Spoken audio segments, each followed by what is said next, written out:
Dobrodošli u COREdialog, podcast dobre prakse. Od praktičara za praktičare. Pričamo o iskustvima, učenjima i metodama koje nas vraćaju kući. Moje ime je Marko Varat i u ovoj epizodi ugostili smo Richarda Langa, učitelja metode The Headless Way. Richard nas je posjetio u Zagrebu u lipnju ove godine kada je održao jednodnevnu radionicu na kojoj nas je upoznao sa Headless Way pristupom. Richard Lang je učitelj Douglasa Hardinga, autora knjige On Having No Head i čovjeka koji je osmislio Headless Way kao moderni pristup duhovnom buđenju i viđenju svoje stvarne prirode. Richard već više od 50 godina prakticira ovu metodu i pomaže drugima vodeći ih kroz kreativne eksperimente u radikalnoj promjeni percepcije koja vodi do viđenja naše stvarne prirode. Osim toga, Richard je osnovao i dobrotvornu zakladu koja pomaže širenju ovog učenja i izdavanju knjiga svojeg učitelja i prijatelja Douglasa Hardinga. Richard je skroman, topao i super zabavan čovjek sa velikim iskustvom. Uživajte u epizodi s Richardom Langom, Enlightenment and the Headless Way. Okay, so thank you once again for coming here. I'm really excited to have you here, to have an opportunity to talk to you like this. And I think we have so much, things to ask you, to talk to you. I don't know how much of it we'll make today, but hopefully during these 2 days we'll have opportunity to pick your brain, pick your... My brains? Yeah. I don't have any brains. to pick... So good luck with that one.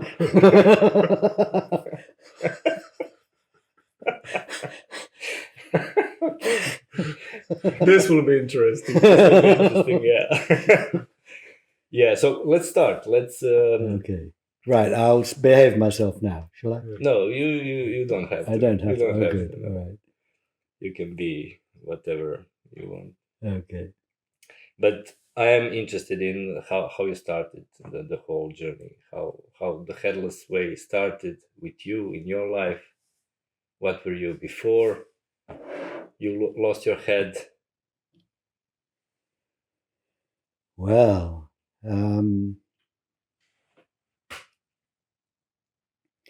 I came across Douglasa Hardinga in 1970 when I was 17, and I met him at the London Buddhist Society Summer School, and I had been interested in who I really was for some years, since I was probably about 12. Well, I'll tell you what happened. I was at school, boarding school in England, and the headmaster gave a sermon. He was a Christian, gave a sermon. And he told a story from someone who lived in about the 9th century in England, called the Venerable Bede, and he wrote a history of England, the first history. And this story was to illustrate the brevity of life. And it was the story or an image of, this was when the Danes were invading England, you see. And there was a lord, it was winter, and he was having a feast with all his people, and there was a fire in a big hall, and it was winter. And so you pictured the fire, I pictured the fire and everything. And then in through a window came a sparrow, flew across the hall or round it, and then out another window. And this was to represent in the light. The sparrow was briefly in the light and then it went, you see. But all I could think of was that window where the sparrow came from. No glass, I just pictured it as a hole with darkness, you see. And my question was, where did that sparrow come from? Where did that? I want to know what's out the window. And looking back on it, that was, well, where did I come from? Who am I? You see, I didn't put it in those terms, but that was when that question and that sense of mystery and that pursuit of that mystery began. And I then went into Christianity, but I couldn't find what I was looking for there. So then when I was about 15, I started reading about other religions, which then led me to the Buddhist Society Summer School, where I met Douglasa Hardinga, see. And one of the experiments, Douglasa Hardinga created all these experiments to test the hypothesis that you're not what you look like. You can see what I look like, Richard, with a face. But here's the hypothesis is you're not like that for yourself. What you are for yourself is boundless awareness. Now test that. How do we test that, you see? And one of, what, in other words, to put it simply, what are you looking out of? Are you looking out of a thing, what you look like, a head with two eyes, or are you looking out of boundless awareness? And one of the things, the experiments he got us to do then was you make a pair of glasses like this, and then you see two holes there, dividing line, and you put them on, and the two become one. There's just no dividing line, and you're looking out of one space, one window. And when I was only a few weeks ago, I was thinking about this. I was thinking, when I was a boy, I wanted to know what was out that window. And only a few years later, Douglasa Hardinga got me to look at the window. This is the window. And I'm not looking out the window, I'm looking from the window into the world. Now that is brilliant, isn't it? See? So, I saw I was headless. I can't see my head. My hands disappear into space here. When I look at you, I've got your face instead of Richard's, and you've got mine instead of Marco's. We trade faces. See? And when I'm walking down the street, I'm not. The street is moving through me. So this is awareness of the difference between my appearance, third personhood, and my own point of view, my reality, which is first person, which is absolutely opposite. I'm not in this room. This room is in me. My voice is coming out of nowhere. You've got to do the experiment. But it's easy. But when I saw this, I'd already been searching for some time. I was young. I was a teenager. But when I found this, I thought, wow, that is brilliant. That is so direct. Look for your head. Literally.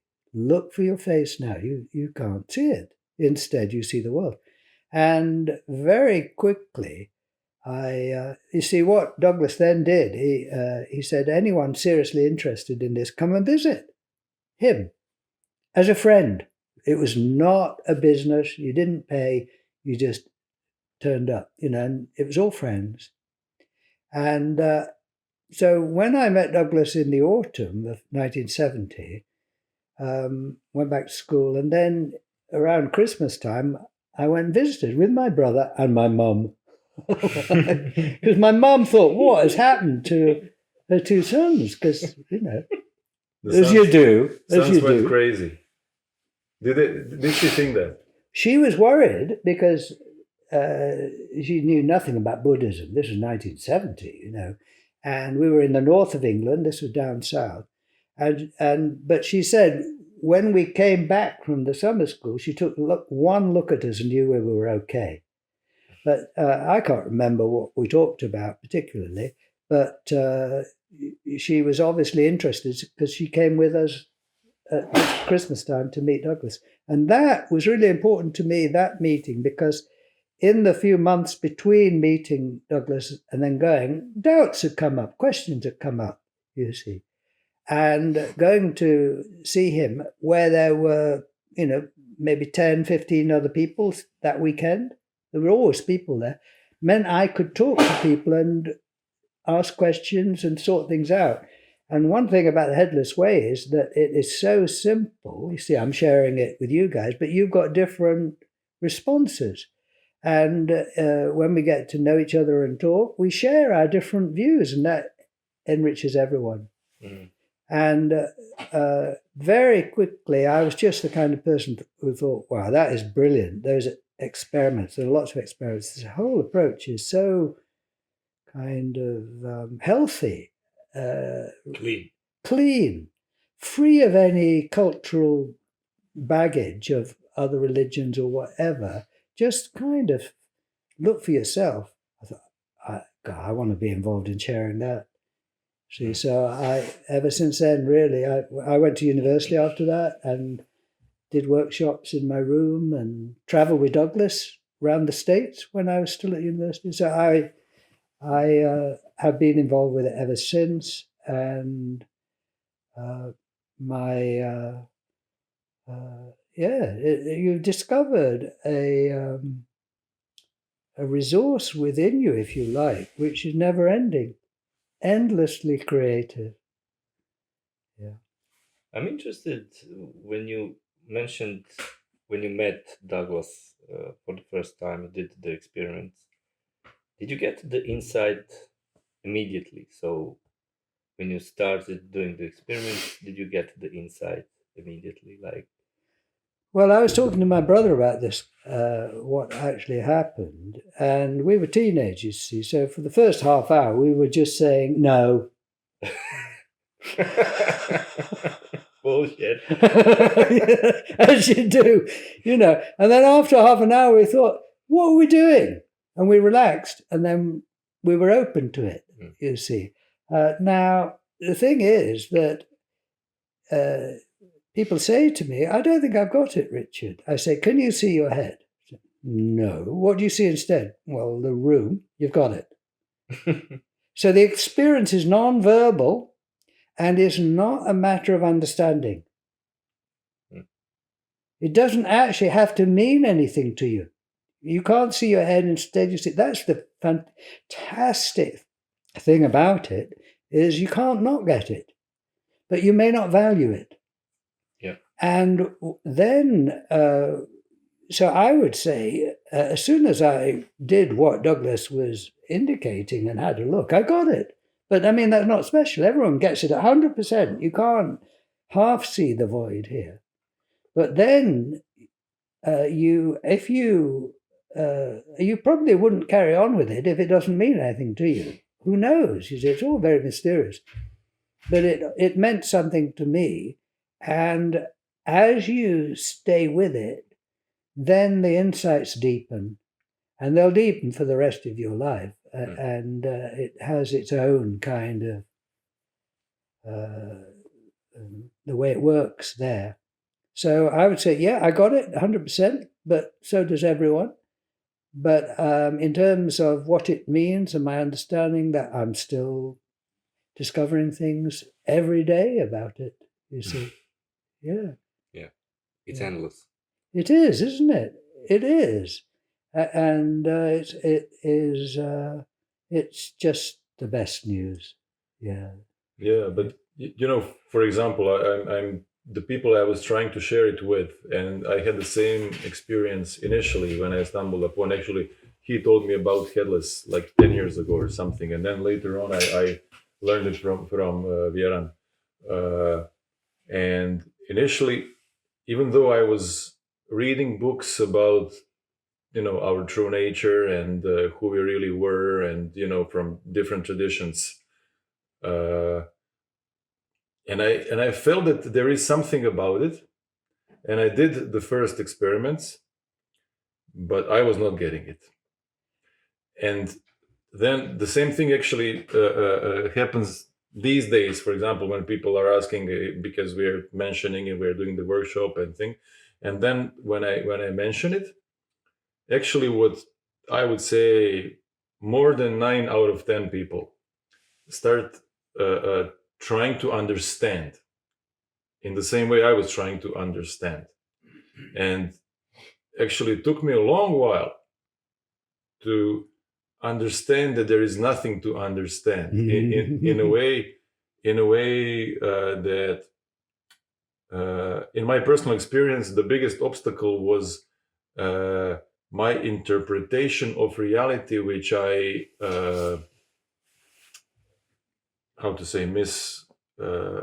Misconstruct or misinterpreted Yes. for reality. Yes. I thought my interpretation, my cognitive interpretation of reality was reality. And it to be honest, it took me a while actually to see that reality comes, my direct perception comes before my intellectual interpretation. Yes, I know. And everyone's journey is different. See, that's your journey, and it'll have similarities with others. But when I am sharing it, I don't normally share it unless someone asks. I'm doing a workshop tomorrow, so I've been asked. So, and we're talking about this because I've been asked. But I wouldn't just go. It's not a rule. I mean, I suppose sometimes I might. But if someone asks, what I often do is I just look at them and I say, well, when I'm looking at you, I can't see my face. See, and I'm built open for you, you see. So I don't go into philosophy. I go direct to the experience, normally. And if they are receptive, I'll carry on. But if they're not, there's no point. And you can see that fairly quickly, you know. So, yes. Yeah. Yeah. I mean, it's not a matter of understanding. You're right, though, you see. And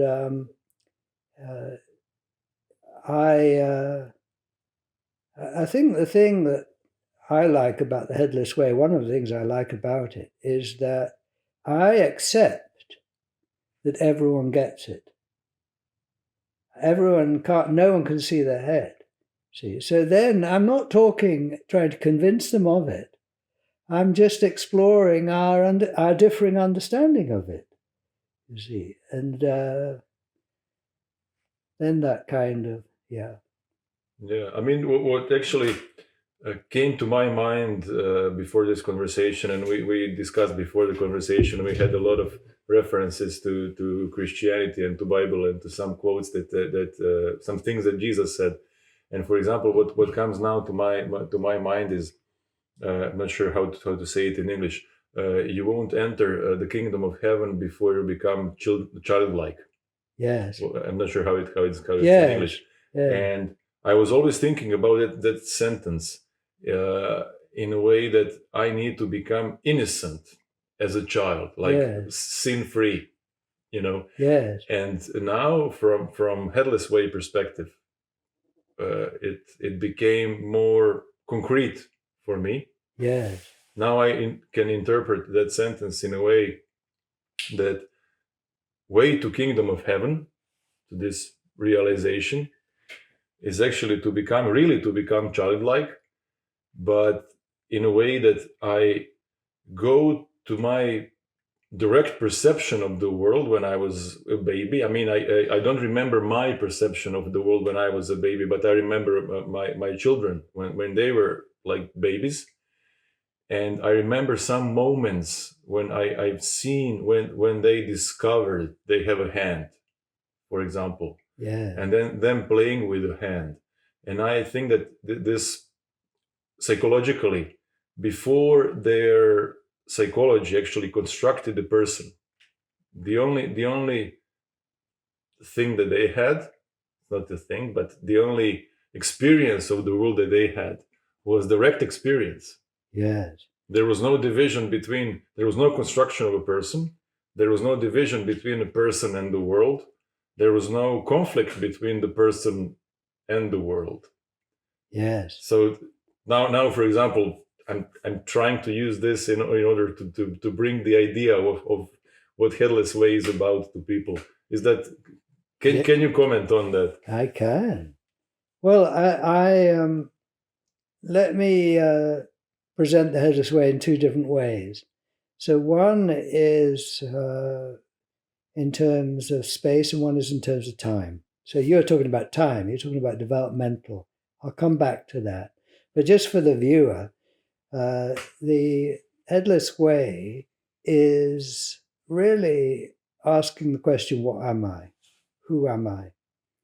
And I think this is an important question to ask because what you think, well, I think it's important for me because I'm alive and I'm curious. What am I? You see. And anyway, whether it's important to you or not, here is one way of thinking about it, that what you are depends on the range of the observer. It's a very simple thing. But say where the viewer is looking at me from is via the camera, which is about 2 or 3 meters away, right? See? So I imagine through the camera, they can see Richard sitting on the chair here, you see. That's what I look like there. But I am asking the question, what am I? Here. You can tell me what I am over there. You can tell me what I look. Do you see Richard sitting on the chair here? Yes. See, I can't see that because I'm here. You can see me, my appearance, see. Now, I say, well, I am curious about what I am. And you tell me that I'm a person sitting on a chair, but you're over there. And I want to know what I am here as well as over there. I'm very interested in what I am to you, see. But I'm also interested in what I am here, see. And if you came up to me, then you would no longer see the whole of me, you'd just see my head. Then you'd see, say, a patch of skin, see, and then you'd see a cell, a molecule, and I'd almost disappear. If you came up to me to tell me what I am, you approach me. This is perfectly valid, isn't it? And as near as you can get, I'm almost nothing. Actually, if you went away, you would see other appearances. You would see Croatia, then you'd see the planet, the star, the galaxy, see. And I do identify with all these layers. I identify with Richard. I identify with my country. Hopefully I identify with the planet, or I identify with part of my body, you see.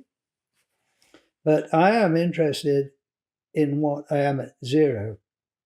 And the mystics tell me that, as I interpret them, that what I really, really am is what they call God, or the One, or awareness, or consciousness, or spirit, or the kingdom of heaven, you see. And they have, in many different cultures and different times, spoken of this reality. They have a consensus about it. It's called the perennial philosophy. That means it's a message that has popped up down the centuries in different cultures, but the message is basically the same, that within each of us is the One. And it's the same one in all beings. And if you're not aware of this, you're missing something amazing. I mean, you must be. I mean, it's outrageous, the claim of what you are, what I am, see. And what the Headless Way is doing is saying, right, well, I'm going to check that out. I'm not going to believe in it. I'm going to have a look for myself. Now, you have come up to me, say, the scientist, and I'm almost nothing here, but still wisps of energy. But I look for myself, which you can't do for me, you see. I look for myself. I don't find my face here. I don't find anything. My hands disappear into nothing. See, into this single eye. See, into this space. And I look at you, and I'm empty for you. I'm space for you. I'm space for the room. Well, that fits in with what the great mystics have been talking about. See, and I'm not relying on them. I'm looking for myself. But this makes sense in terms of science. That's the power of it. You know, if you were to come up to me and observe me and tell me what I am, I almost vanish. I'm right here. I vanish. Looking out, I'm everything. It's incredible. And what you were talking about there, Marco, about children and so on. So that's looking at it in terms of what I am in terms of space. But when I was a baby, like you were saying, pre-verbal, I had no idea who I was. I didn't even have language. See, my hand comes up. It's not mine. It just appears, you see. Because I'm seeing myself from my own point of view. I can't see my head. I can't see my back. I'm just the single eye, just space for what's going on without thinking about it like that because I haven't got language. So what growing up involves is going out to where that camera is, turning around, or to where you are, going out to where you are in imagination, turning around, looking back at myself through your eyes. Now, this is empathy, see, and this is the only way I can become aware of myself is by empathizing and seeing myself through the eyes of others. It came as a shock to me fairly recently when I realized that without feedback from others, or the camera, see, or the mirror, without that, what can I say about myself? Nothing. Yeah. Nothing, see. So, growing up involves that empathy, going out and seeing myself with a face through your eyes. And language tells me that, the mirror tells me that, everybody reflects back what they see. Richard sitting on the couch. If I want to grow up, if I want to become a person, if I want to join society, I have to accept what you say I am. And I do, and I want to. It's the only way to get an identity is by accepting what you say. Now, as an infant, you haven't got that going yet. You look in the mirror, that's not you yet. You see? You haven't really got, you say, Richard wants. No, you've got to say, I want. You've got to identify more with that. Richard's over there in the mirror. See? So as an infant, I'm beginning to accept what you say. It's like getting into a box, isn't it? Because without your point of view, there's no box here. There's no identity. There's nothing. I'm awareness, but see. So as I grow up, I take on board what you say, and I build up this idea of myself, you see. And everybody is reflecting that back to me. And I'm reflecting back. I learn to give as good as I get. See, and I say, oh, well, you're Marco, you see, and you're like me, and we're face to face because you see us face to face. So I take that on board. So growing up is learning to go out, look back at yourself through the eyes of it, and then be that. And you've got to sort of say, I'm Richard. You've got to use your voice, and you've got to declare yourself. You've got to keep declaring it. And we're still now, you see, I'm learning things about Richard today that I didn't know yesterday. Right? Yep. You're always updating your sense of self. You see, I mean, you've got the basic thing that I'm Richard, but I've discovered things about Richard today that I didn't know yesterday, just traveling here and, and so on. So growing up is becoming aware of who you are for others and identifying with that. And that means being responsible for everything you do and say and so on, right? Now, normally you think, well, that's it. That's life. You find out who you are through others in the mirror, and then you can't choose. I can't say, well, actually, I don't want to be Richard. I'd rather be Fred or, someone else. Sorry, that's the one you have to accept. And that means that you are given certain characteristics and skills as a person, and you've just got to make the best of what you've got, see? And then you die and you have no idea what happens, you see. But this need not be the end of the story, you see, because what you can do, which is what the Headless Way is about, is recognize that is what you are for others. Deeply, importantly, vitally, you see. But what am I for myself? Distinguish between the appearance and the reality. And look for yourself. And so all the Headless Way experiments are about looking for yourself, for what it's like to be you. How big are you? Simple questions. Do you have a shape? Are you behind a face? When you look at others, is it face to face or face to no face? Face to no face, you see.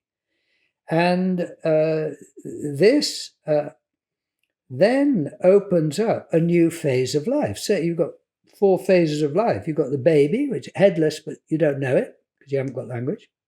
You've got the child. You're beginning to see what you are for others, but you're not yet fully in the box. So age about 5, 6, You see, you are becoming aware of who you are, but you're still open and free, kind of carefree. But by the time you're a teenager and an adult, now I say, I am what I look like. And I'm now overlooking my headless space. And if I ever mention it, say I suddenly become aware, I can't see it, oh, don't worry about that, or it doesn't mean anything, or maybe you should see a doctor. It is seen as either irrelevant, meaningless, or worrying, you see. And oh my God, you need to get a grip. You're not just space. So growing up, it is suppressed or ignored or not even known about, your true nature, you see.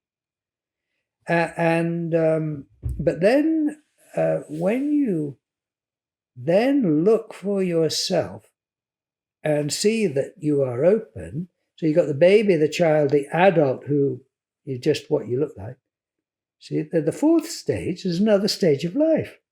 You're seeing the seer, or seeing, living, being, waking up to and living from who you really are. And it is just profoundly deepening experience. Although I know I'm face to face with you, for everyone out there, privately, I've got your face and you've got mine. And I can privately, I'm not in the world is in me. That is very, it's either completely mad or it's completely amazing. You see, and I say, well, I don't have to believe it. I look for myself. Am I in this room, or is the room in me? Have I traveled to Croatia, or no? Croatia is appearing in me, and I've gone nowhere. I mean, it's astonishing, isn't it? Yeah, it's a major shift. Yeah, and the discovery that, as I would say, that strictly speaking, I can say nothing about myself. I can talk about Richard, my appearance, but what I am from my point of view, you're looking into, I have no idea what it is. See, I mean, I call it space, but really, now this is coming to the mystery of your own being, of everyone's being. And I've just been reading Rumi, Jalaluddin Rumi, Yeah. And he's in love with this. He has discovered his true nature in his 13th century culture in Persia, and everyone puts it differently, but it is to discover. You see, it's not just nothing here. It is the source. And it is more alive than anything, and more it's so creative each moment. See, yeah. Can I ask you from this angle? I mean, when we were talking earlier today, I learned about you something that I didn't know before, and that's that you were also a practicing psychotherapist for a while in your career. And can you tell us a bit more about benefits from psychological point of view for people after they realize this, what we are talking about, after this shift happens? Yes. Well, before I do that, I mean, when I practice psychotherapy, I didn't introduce the Headless Way. Very occasionally, if someone asked, but if they came for their own reasons, and I wasn't going to slip in headlessness, without permission or them asking. But I was headless. I was space for them. I was room for them. I was coming from that, and that makes a difference. But the psychological benefits of it. I think that there's something that it's very mysterious, but I think that as I live with this over the years, very slowly, I think I knew from the beginning that my true nature is amazing, inexplicably wonderful. I mean, that's what Rumi is on about. Rumi says, you kind of, you end up just feeling astonished. You can't explain it. Anyone who can explain it is sort of now thinking about it. But so I would say that the more I go on, the deeper my respect for who I am, the mystery that I am, that has happened, is happening now, and is everything's coming out of it. And you've got to say, well, it's like having a very good boss, who's in charge, sort of. It gives you a kind of, you have, like you were saying, or Jesus said, don't build your house on sand, build it on a rock, right? Yeah. Well, this is the only rock there is. Yeah. Is your true nature. Exactly. Yeah. And if your confidence in life gains, I say that it's confidence in this, that you recognize that within you have this superb reality, and I think that this deepening recognition that everyone is this, everyone is looking out of the great space. There's no hierarchy there. See, we're different in what we're thinking and feeling, but the place you're looking out of is absolutely still and clear and open. True? True. Yeah, you see, so there, we're the same. And two voices in one consciousness, I mean, that, is just kind of amazing, isn't it? I mean, and fun and interesting. And it's all fun as well. It's light. It's light-hearted. I mean, it's deep. Not it's... So this recognition that everybody is it. In my life, because I go around the world sharing this, and I've made my life about it, I have hundreds and hundreds and hundreds of contacts, friends I'd call them, who I share this with. And the deepening recognition that there's no hierarchy, but that each person has their unique response to this. So there is not a right way of thinking about it, a right way of behaving. There's your way, that is very respectful, you see.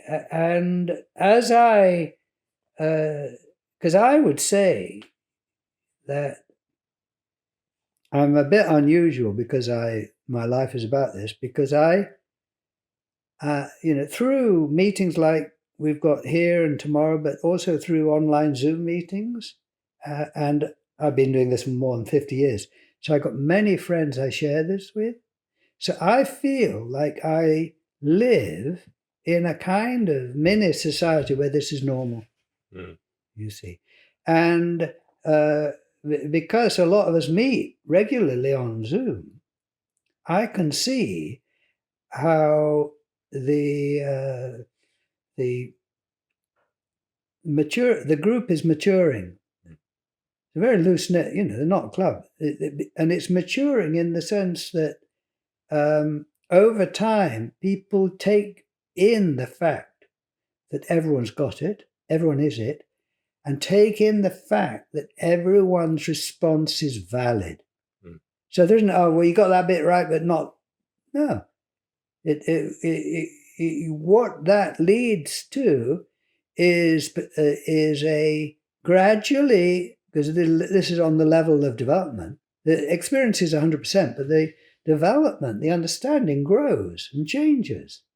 And it changes through interaction. Because it's just as the only way you find out about yourself as a person is through others. Yeah. And your give and take is in society. And I would say the only way that you deepen your understanding or sense of who you really are is through society. Because understanding is involved with language, which is social, you see. And so I see in the people that I'm friends with how it is deepening in them all the time. They're maturing. They're maturing in their confidence in it. They're maturing in accepting that there isn't a hierarchy. They're maturing in their ability to genuinely receive what the other is saying as a valid expression. See, and there's so much you can learn once you put aside the idea there is there's so many variations, different kind of ways looking at this. See, so, and we were talking earlier. I mean,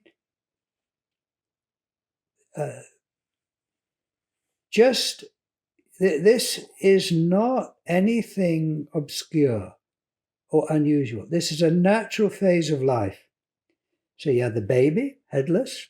I'm going to put it in my terms, headless. So you have the child who's learning to put your face on, imagine a face here as others see it, and learn to think that your thoughts and feelings are behind this so no one can see them. It's developmental. See, theory of mind. Theory of mind, you see, is that on present evidence, I don't experience your mind. I don't experience you. I can't be sure you're conscious. See, the only consciousness I experience is mine. See, but growing up, you have to learn that others are conscious. It's the theory that others have a mind in those heads, right? That you have thoughts and feelings behind your face that I can't see, and that my thoughts and feelings are behind a face here that I can't see. So I imagine a face here behind which are my thoughts, feelings, sensation, same there. So by the time I'm an adult, I see myself as a separate consciousness. Right? Okay, you've got to know that, you see. And anyone who doesn't develop that sense of separateness, there's something wrong, see. Yeah. So I'll complete this. But then, when you then go on to discover who you are, you see, all it is doing is nothing strange. It's distinguishing between what I am for you and what I am for me, you see. And then mining that, drawing on that treasure, taking that seriously, and enormous benefits come out of it, see. Yeah.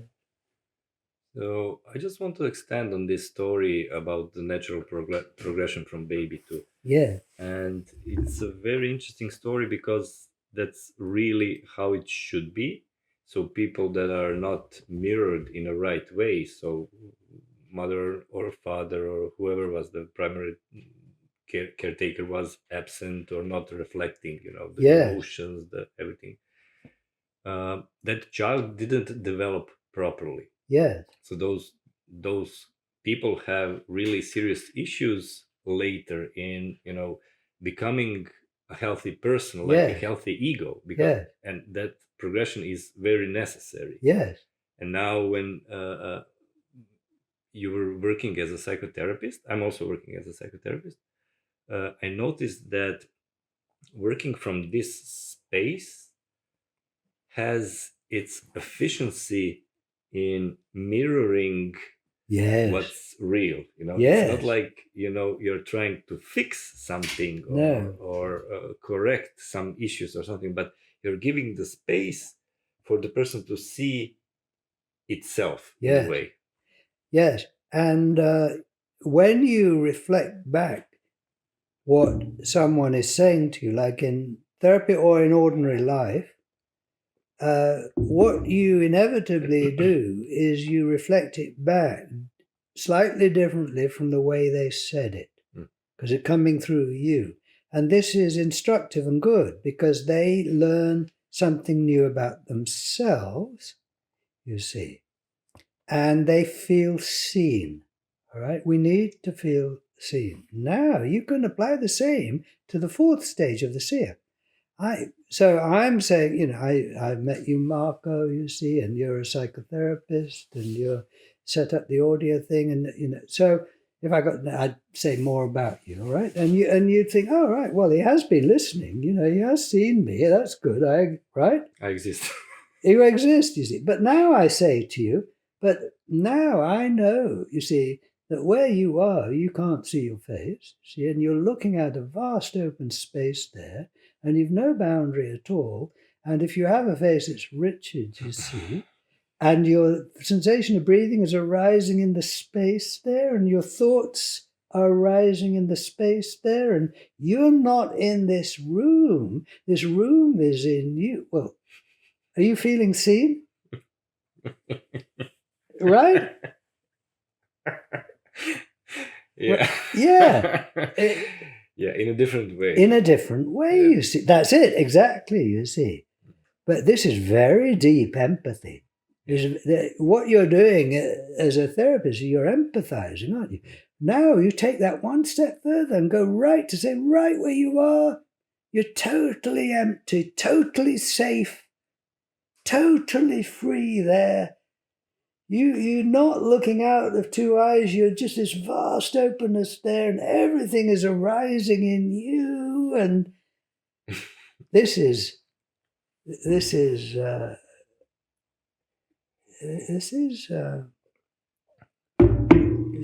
a deepening, isn't it? This is a sharing. I don't know what it is. Yeah, I mean, I guess that's empathy and compassion by definition.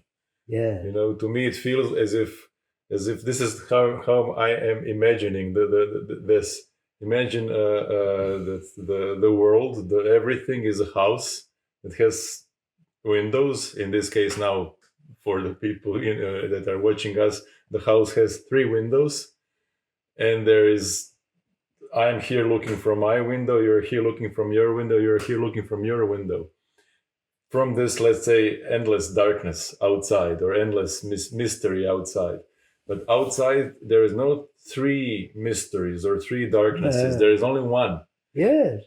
And we are just different points that we are looking towards inside of the house from. Yeah. And actually, for me, that creates I know that at 0 distance, I know it by heart. Yeah. At 0 distance, that you are not the same as me, and you're not the same as me, but we are one, basically. Yeah. It's the same. I know. It's I know. And that's mind-blowing. It is. To say the least. This is a completely, radically different way of appreciating who others are. I mean, to appreciate that you are coming from the same mystery, exactly the same. And it's not a mystery in the sense that you somehow don't know what, it's obscure. You're looking out of it. You can see it. You can't understand it. But yeah, I sometimes feel like it's, we're sort of actors, but at the same time, we're meeting backstage. Yeah.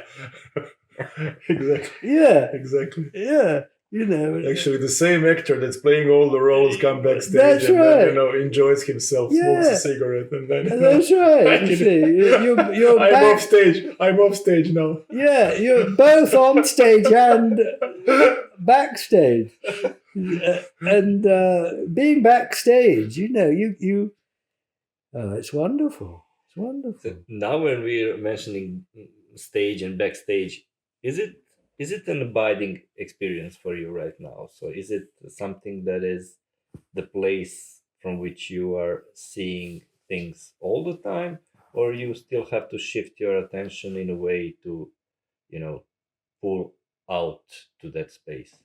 Well, it's rather difficult to say. I mean, I think it's just there all the time.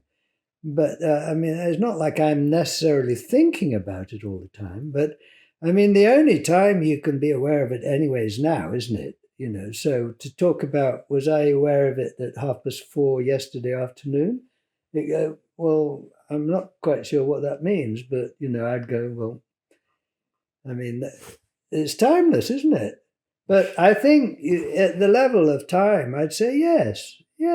I think, and this is not claiming any, this is when you're growing up, you know, and you're an infant, and you say to your friend, you say, you know, this thing about being aware of your face, see, I can do it for about 3 seconds and then I forget, see.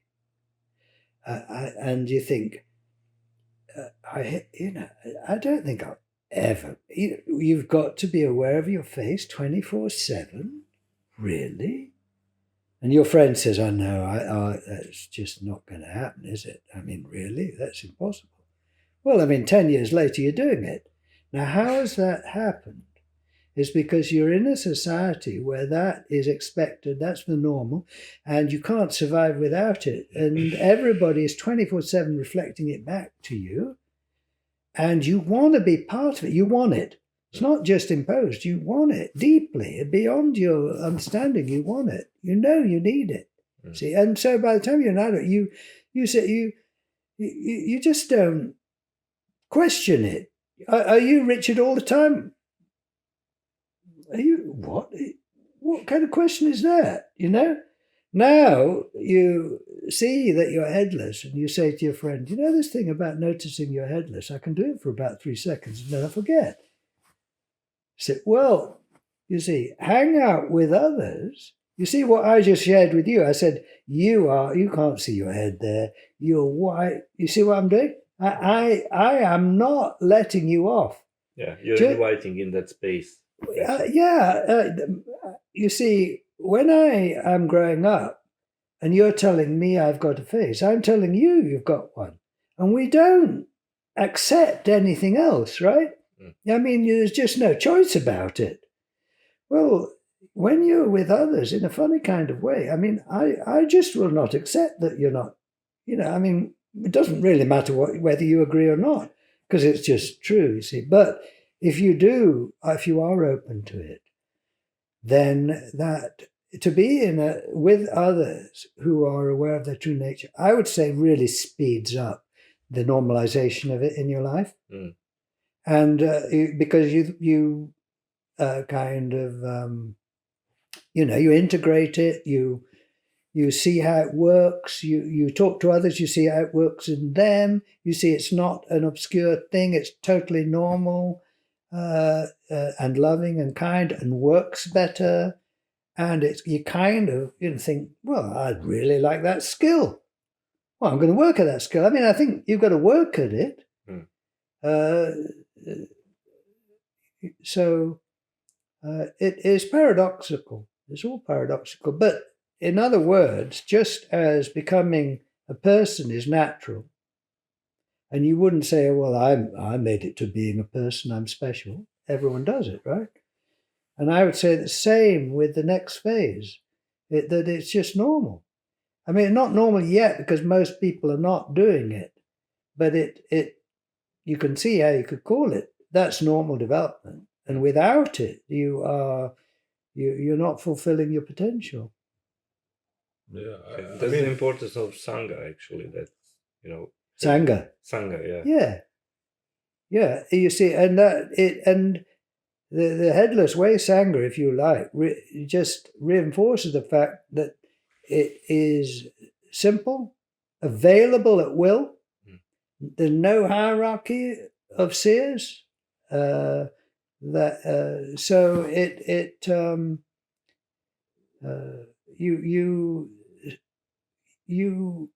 don't just think about that, you enjoy it with others. Yeah. I mean, now we speak about, if we speak in terms of time, the construction of persona, and then letting go of identification with persona. And I guess by time, after seeing this for the first time and then practicing experiments and then sharing it with people, this identification with persona actually weakens by time. I guess I expect that to be natural progression. And I'd say that the ultimate test would be approaching death. And because at that time, this thing actually goes away.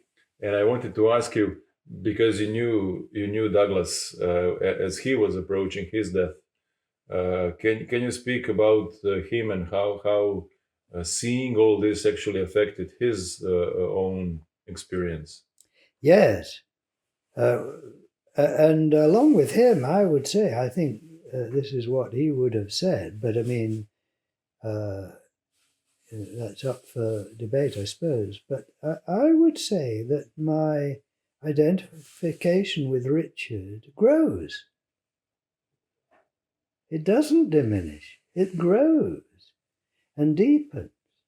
But the difference is that I'm seeing Richard is somewhere there. I'm locating Richard as an object in my awareness. Richard isn't here. So the thing that changes for me with my relationship with Richard, with being Richard, is not a change in how much I identify with him, speaking for myself, but it's having the kind of ability to place him, to locate him. He's there and not here. That's the freedom. The freedom for me does not come in changing my kind of whatever that means, the identification. I mean, I identify with Richard like I've always done. I look in the mirror, that's me. I get hurt or I get depressed or whatever if something doesn't go right, I mean, all of that. But I can see that, fortunately, I'm not Richard here. See, and I remember talking. Well, it's a recording I've got that I listened to recently. An interview I did with Douglas in 1976, I think, a long time ago. And I asked him about what he thought of dying. See, he said, "Well, I think that this special relationship I've had with Douglas will go."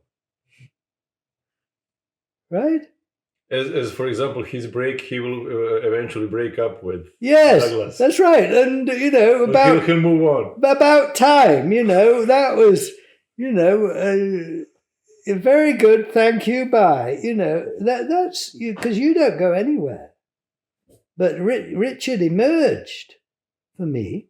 I mean, when I was an infant, I didn't know about Richard. Richard emerged and kind of solidified and is pretty solid. And there you go. And then Richard will go away. But I don't go along with this idea that somehow my identification with Richard has become almost transparent or something. I don't understand that. I don't understand that. I'm happy to identify with Richard. I need, for this life, that's important. I mean, absolutely vital to do. But, you see, one of the things I've noticed recently is I'm quite nostalgic, and I don't like the fact that things pass. You see, I don't like the impermanence of things. You see, and in the spring, when I see the daffodils beginning to come up, I go, "Oh my God, they'll be gone soon." I mean, they haven't even appeared, and I'm worrying. I'm missing them, and all of this. You see, now obviously there's not much I can do about that. Right, and I've had to, these are things you can't just decide not to care about. They're very deep in me, but I have understood a little bit more that first of all I can't change it. That is life, but secondly, it's the rock. Build your house on the rock and not on the sand. How can I then cope with this fact that everything's going all the time. You see, before you know it, it's gone. How can I cope with that? Well, I can cope with it more or less by realizing it points out the unchanging nature of my true nature. It is a pointer. What a brilliant pointer. I mean, it just keeps changing. If I want, the only kind of remedy is to see that I don't change. And it highlights the fact that your true nature is the only thing that doesn't pass. And that's the joy, and it doesn't then mean that then things, all right, well, we'll reward you now that you've got that. Things are going to stay around a bit. They don't. It keeps reminding you. It's just brilliant. I mean, it is sort of brutal. You know what I mean? It is just it doesn't let you off. Things change and change and change, but you don't. You don't. And that lesson is not something I kind of learn. Like, it keeps coming home to me. Yeah. But I mean, I understand what you said about being nostalgic and all of this, but for example, one of the benefits that I can feel is that from zero distance, when I'm looking, when I'm looking into, let's say, the spring is coming, daffodils, or for me, it's not the spring, it's the fall, kind of, it goes away. Because summer is my favorite part of the year, and then one more fall and one more fall. It's nearly December. Yeah. There are quite a few months, and I can see nostalgia appearing. I feel it, and then something changes, and then I'm doing something else and whatever, and then it's disappearing. It's simply nostalgia is happening in my space. In the same way as this face is growing older year by year. It's not sticky. It's not. I mean, you said that you're getting more attached, even more identified. With, but I think that maybe attachment is the right word to use, because if I'm building my house on the rock, on this, the only thing actually that's not in flux. Then I'm not attached to the things that are in flux, to phenomena actually, not the things, but phenomena that are in flux. And there's the greatest gift of all. It is. It's freedom in a way. It is. It really not is. In a way, but it is. It is. Freedom by definition. It is. It is. Yes. Yeah, I mean, once you say one thing, you've then got to say the opposite almost, I mean, the space that we are,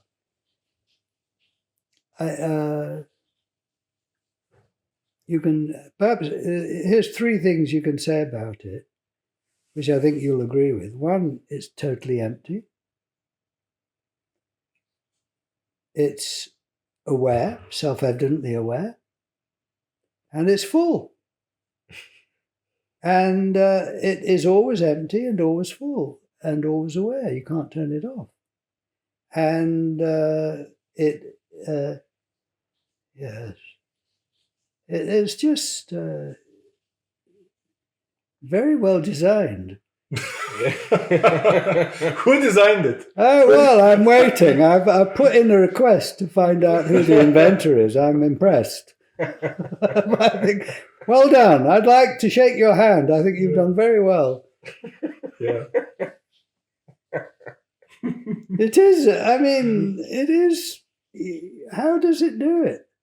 How does it happen? How does it create this situation? How is it? You've got to say, well done. Yeah. That's maybe the beauty is that we'll never know. Oh, it won't. Yeah. Yeah, I That's know. exactly what I wanted to say. And one of the, let's say, the one of the angles that we could speak about it is just it's all about getting relaxed and comfortable about the fact that we don't know. Yeah. Because I other than the only true thing that we can say about ourselves is that I don't know. Yes, I think I know that I am, that Yeah. I exist, and I don't know. Everything that I know could be questioned, could be yes. is changing. Everything that I can conclude, can be questioned, right?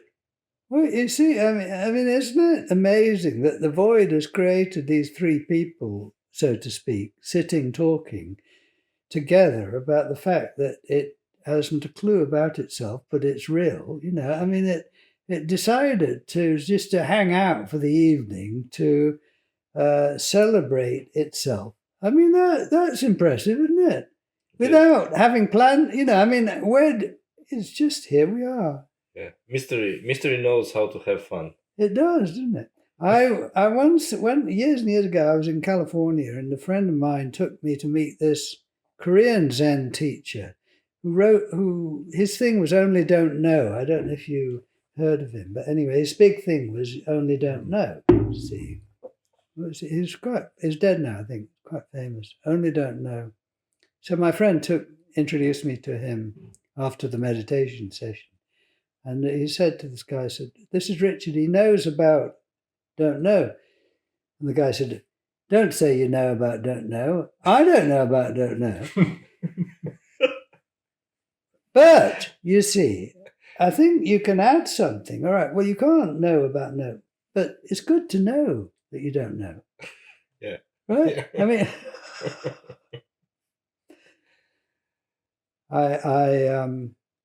I think that your true nature, the void, has enormous fun. Yeah. And it just surprises itself all the time. I mean, it has a great sense of humor, I think, and but is I was making some audio. I was mentioning this to you before. And what I was doing was I was taking a quotation from one of the mystics and then kind of commenting on it. And it was quite a good way of opening up thoughts about one's true nature.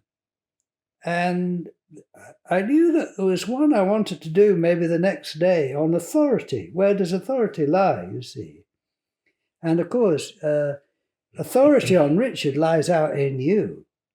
But authority on me lies here, not in you, right? So we growing up, give authority to everyone and let them tell us who we are. And the Headless Way is about saying, well, got that, need that, but now take back your power and look for yourself and be the authority on you as you really are, you see. So I knew kind of something about that. But anyway, I knew I had to make this, I wanted to make this little audio recording. And when I woke up in the morning, I realized I'd had a dream. And this dream was weird. And there was someone in the dream. I found myself in this room. It was really weird. I found at home. I mean, it wasn't my home, but it seemed it was my home. And there was this woman there indicating that we'd slept together that night. And, we'd been on a date and everything. I couldn't remember it. I hadn't a clue. And I didn't trust her. She looked, somehow she'd left things around that seemed to indicate that this was true. I mean, it was kind of a weird, surreal dream.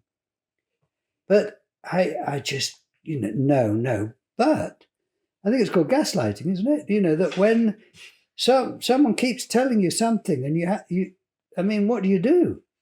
And in the dream, I was pretty sure nothing, this was, how did you get in?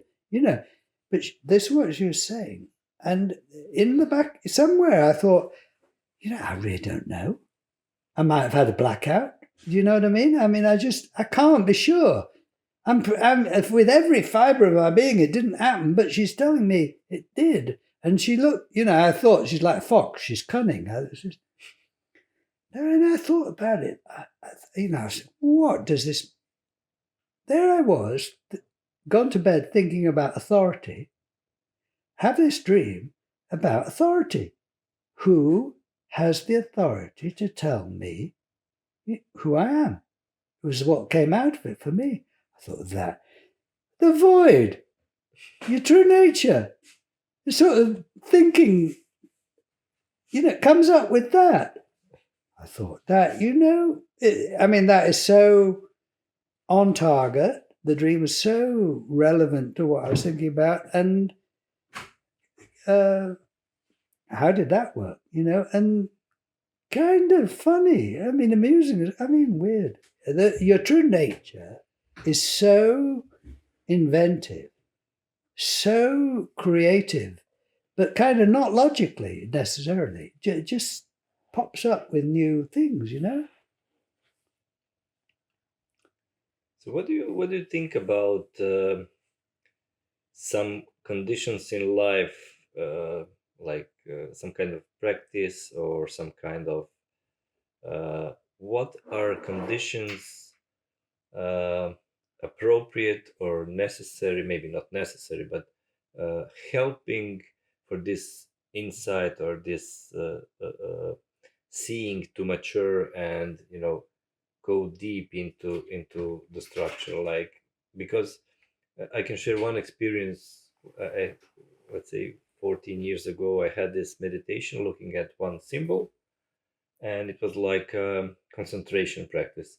But something happened, and I felt like I'm switching places with the symbol, and I popped out into this kind of space, and everything was like just space, and whatever I was thinking or my body and everything was only a part of this space.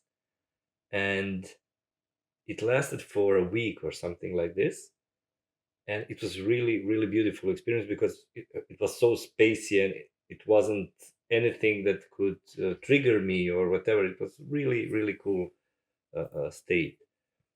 But then something happened. I got back, let's say, and everything was really solid again. I was really solid again, and I couldn't go back to this naive, childlike perception. And I spent a lot of years to actually chase this experience again. And this is why I'm thinking, what are the conditions, to have this insight mature enough not to be taken by, Marco calls it persona, but this ego, perception that is something that's a mark of, adult, and then. Yes. Well, I think time makes a difference. Okay. And I think you learn as you go along. And I think one of the things you might learn is, first of all, any experience like that does go. And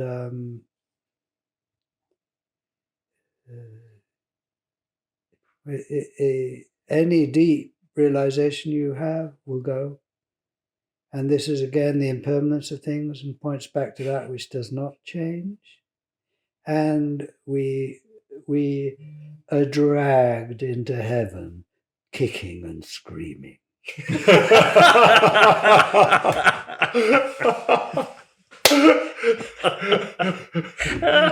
We should cut this one out, We're dragged into heaven's kicking and screaming. Yeah. Wow. Uh, Wow. I think Jesus said, someone said, "Oh, good, good master, don't call me good. Only God is good." And I think this is very deep, that that one's human nature is human. Mm. And at least I speak for myself. I kick and scream still. Now, I think that as you go on with it, and I think if your heart is in it, if your heart wants it, you will do whatever you need to do, and it'll be a bit different from what others do. There isn't a right way, but you are seeking home, if you like, although you're already at home. But there's that, and you will find your own way. But I would say that it is enormously beneficial to have friends, you see, that are on the same, who, for obvious reasons. I think it's also, in my experience, very helpful to read about it. I mean, that's like having a friend at a second removed, isn't it? Someone who's like Douglasa Hardinga. I read everything 50 times of his and talked to him, because he was someone who'd gone deep with it, and you want to hang out with them and find out how they dealt with it. Well, reading a book, that's what it is, not the truth. It's someone else's view, you see. I think that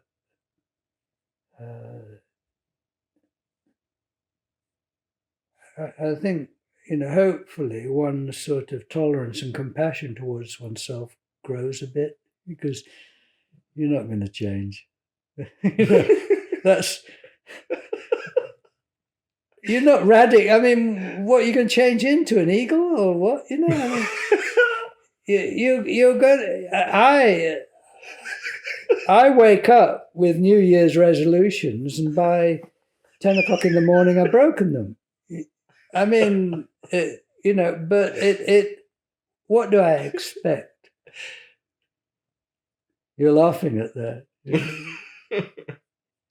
So you have a bit of compassion, hopefully, slowly, but never fully, And, for example, the idea of surrender. People think, the spiritual path is about surrender or something. I say, well, the only perfect surrender is your true nature. That surrendered everything, if you like. And it is unconditionally open, your true nature. That's the way it is. See, that's not an achievement. That is not an achievement. That's just the way you're built. Now, in terms of Richard resists and surrenders, and will keep doing that. And out there in the world of opposites, surrender and resistance keep changing places. And surrender really doesn't really have the depth that it can have if it's not preceded by resistance. Surrender that is easy is not really the same at all. It's really, I'm going to surrender to not, I don't know, something that's really easy. Well, I mean, but something I'm holding on to like mad, but can't have. Well, I mean, either, at some point I'm going to have to let go, and then it comes home to me. So the idea that you've got to, out there in your human life, shift completely to surrender, to me, it is unrealistic, and you never do it, And now, of course, you understand the value of surrender, and this helps you. But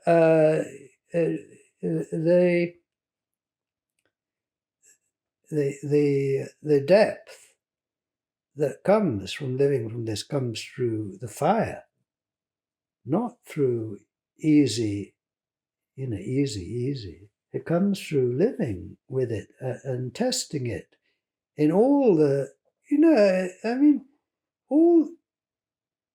is your life easy?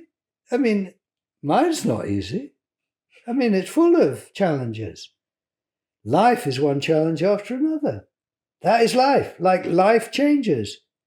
See, but now you've got access at will to this mystery that is just supremely powerful, creative, inventive. Your friend, totally on your side. I mean, you've got to adjust to that. You can't suddenly say, oh yeah, no, I know it. Now I'm fully surrendered to the one. I'll always trust it. Really? It trusts itself, but do I? No, that's where that deepens, you see.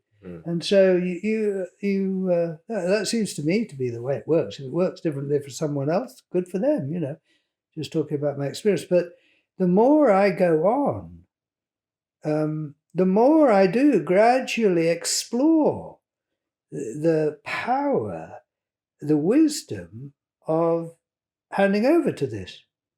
But I mean, do I do it 100%? No. That's the point. Gradually. See, gradually. But you know that that's the way to go. Kicking and screaming.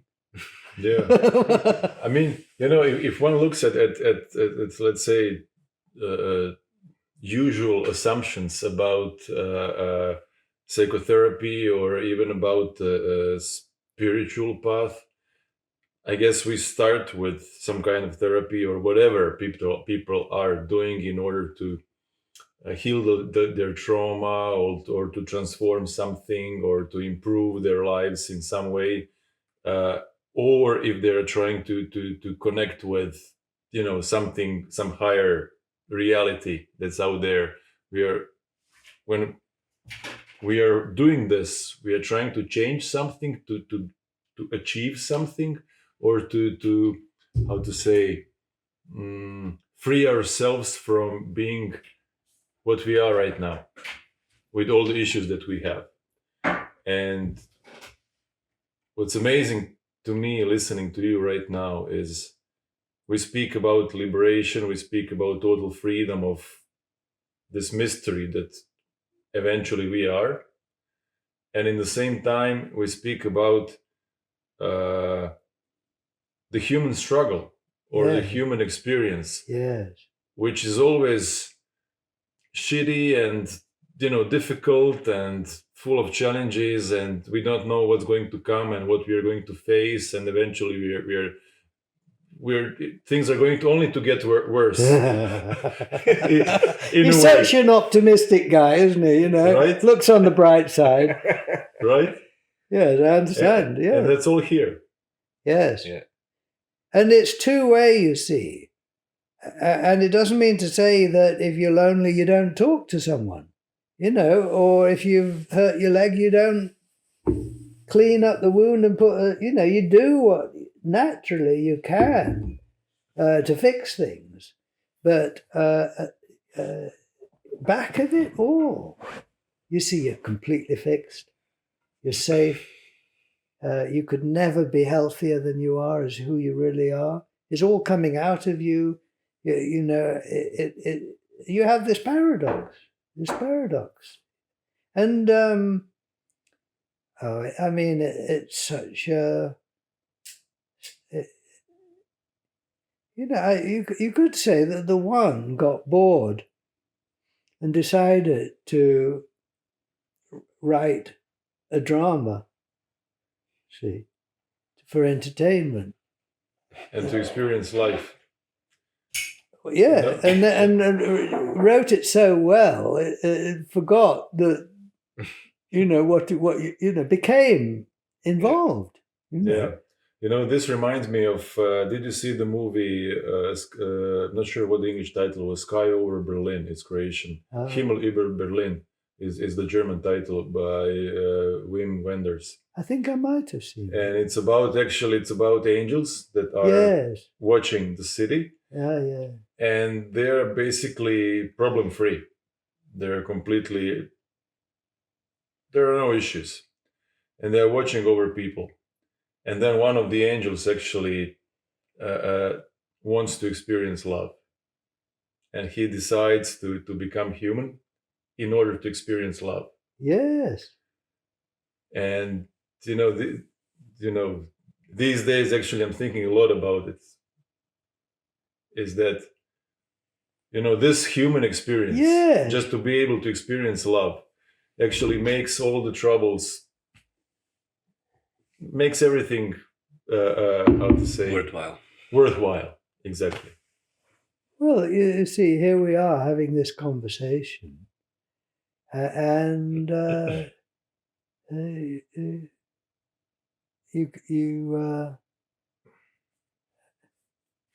you could say, in a way, that's what it's all about. The one talking to itself, the one experiencing love, and all the other things that go on in life. Yeah. If the one had remained one and hadn't become many, it wouldn't experience love. Yeah. Because love needs another that is not yourself.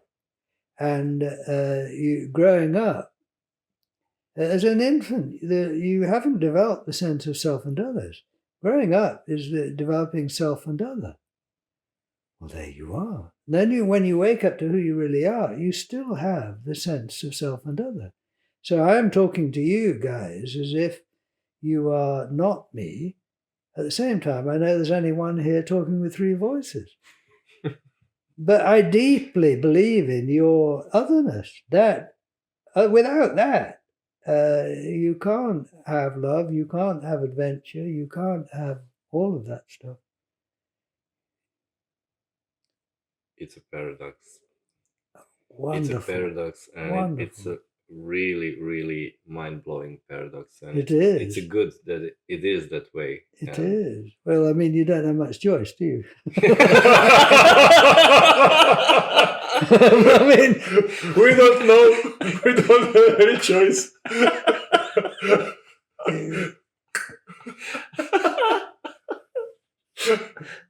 It's making the best of a good job. Yeah. Yeah. That's true. Yeah. That's true. I think apparently, have you heard of D.T. Suzuki? Yeah. Suzuki is attributed to him of sort of bringing Zen to the West. Read a lot of books. Lived to 90-something.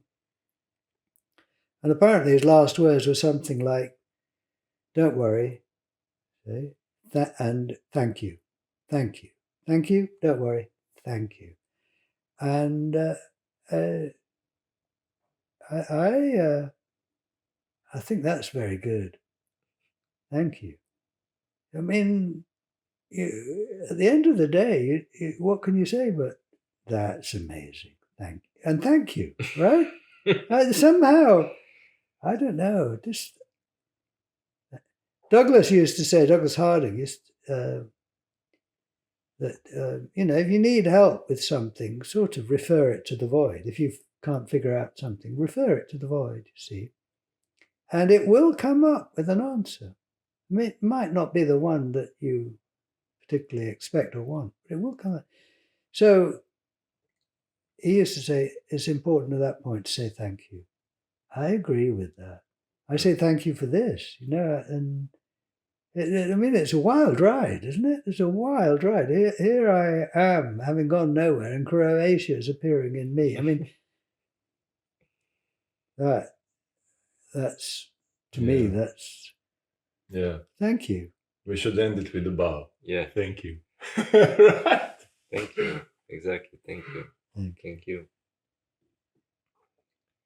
Shall we end it here then? I think this is a nice stopping point with the thank you. Yeah, we could. Good. We could. Okay. Thank you. Yeah. Thank you. Thank you for coming. Thank you for appearing in the void. Yeah. And I have to say, I really enjoyed the whole day today. I mean, we saw each other in person for the first time like 10 or 11 hours ago. I don't know what the time is right now. And, I really, I feel as if we knew each other like 30, 20 or 40 years ago. Yeah. So familiar. Yeah, we meet behind the scenes. Yeah. Who knows? Who knows? The backstage. Yeah. Crazy. Yeah. Thank you. Yeah. Okay. Looking forward. Yeah. Thank you for Tomorrow. watching. Thank you for watching. We want to everyone. include you. Yeah. Thank you, everyone. Bye bye. Yeah.